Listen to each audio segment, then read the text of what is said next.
For those of you who are parenting teens, I know it must sometimes feel like your child has turned into an alien, and you just have to hang in there and try to survive the teen years. But actually, this is the time more than ever that you need to lean in to strengthen your connection with your teen. This is especially key because your teens are in a stage of individuating from you, and their natural bent will be to buck your control in their lives. That means that lecturing them at this stage doesn't work, nor does trying to control their choices with anger and harsh consequences. Instead, the more connected I am to my teens relationally, the more likely I am to be a strong influence in their lives. So in practical terms, what does this mean for you as a parent of a teen? Well, I've come up with 5 principles to help you, which I'm calling the Heart Principle. H stands for hear and respond to your teens with empathy. Empathy is the ability to understand how another person feels. It doesn't mean that you agree with their beliefs or perspective, but that you understand. Empathy is one of the most powerful qualities of a close relationship and actually unlocks the brain's natural calming chemicals, making it reassuring to feel understood by someone.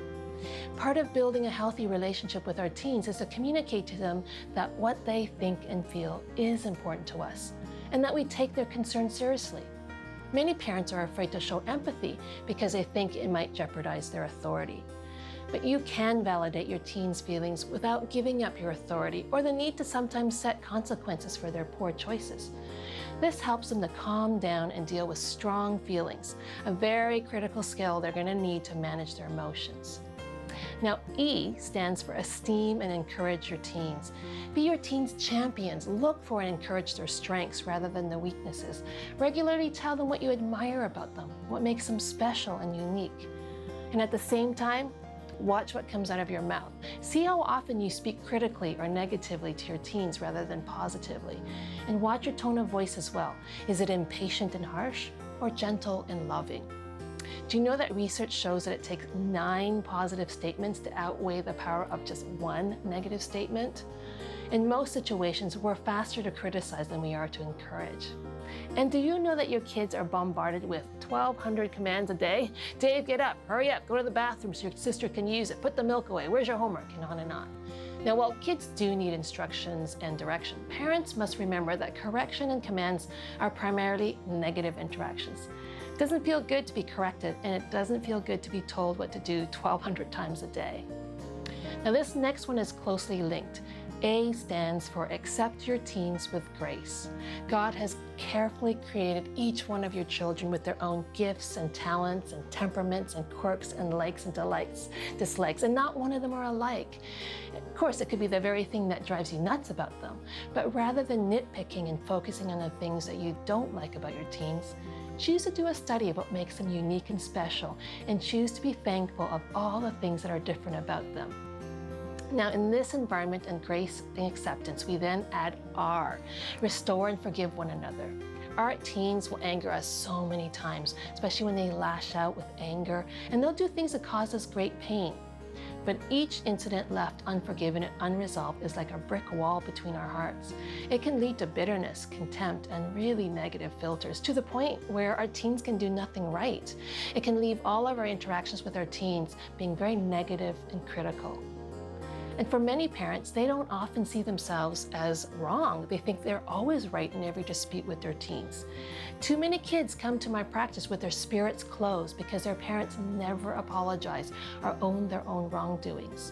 As a parent, model humility by going to your teen first.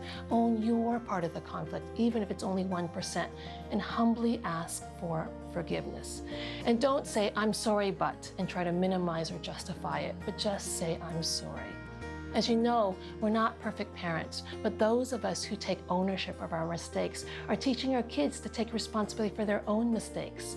And we're also admitting that in this environment of making mistakes, our kids are more likely to come to us when they're struggling with temptations or consequences of bad decisions or choices, because they know they'll be forgiven. And they also know that's a normal part of being human, is messing up. And finally, T stands for treasure your teens. When you think of something you treasure, do you treat it with great reverence and respect, or do you simply toss it aside carelessly and take it for granted? It means not only treating them with tenderness, but also letting that play out in how you actually do life with your teens. You may may say that they're important to you, but do they actually feel that from you? Do they see you putting aside important demands on your time to attend to them? Do they see your willingness to drop everything in a drop of a hat when they're in real need of you? Do they hear you bragging about them and talking about them with great delight? If you look at how much time and energy and attention you devote to your teens, are you giving them what's due as to something that's treasured? Teens need a lot of focused attention and a huge amount of verbal affirmation. If you choose to parent with your heart during that very brief time that you have with your kids before they spread their wings, you are going to have lifelong, wonderful friendships with your kids. And you'll continue to be an influence in their life because you will be someone that they trust to support them regardless of what happens in life.